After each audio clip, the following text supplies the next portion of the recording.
One of my favorite aspects of the new Shashibo² is this triple invertibility feature. I can make every single shape with every single color combination.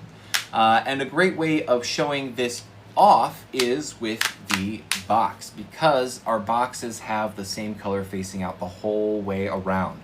And so if I take my box, I can actually make that a red box as well as a blue box. Let's learn how to do that with some intention.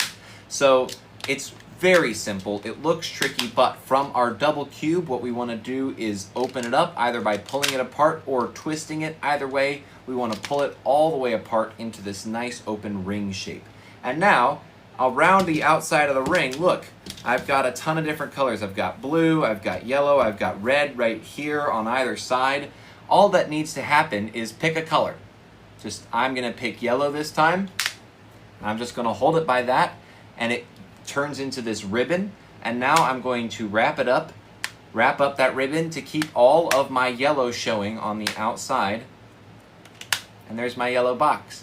I can do the same thing with the blue. Just isolate that blue pattern, let the whole thing collapse, and now wrap up my box so that only the blue is showing, and of course the same with red.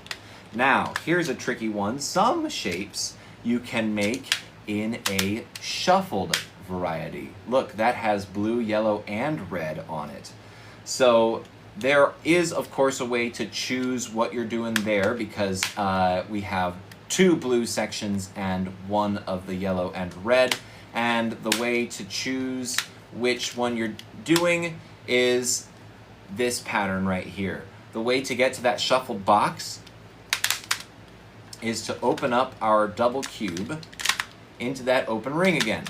Into that nice open ring, just like so. Now, that ring has a couple orientations. It could just be in this flat hexagon.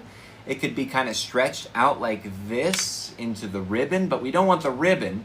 We actually want to fold it back. If the ribbon closes on this hinge right here, we want to fold that hinge back the opposite way, like this, into this cool shape right here. Now, the pattern that is together right here on the inside of that shape is going to be what we have 2 of. So see how when we make that shape, we only have 1 color in the full square, and we have it on both sides. Now we need to take one of those pieces and pinch it in. We're letting it all collapse on that end, just like so. And then we let these pieces fold down so that we have this kind of square and a wedge. And now I can take my square and fold it back on itself, just like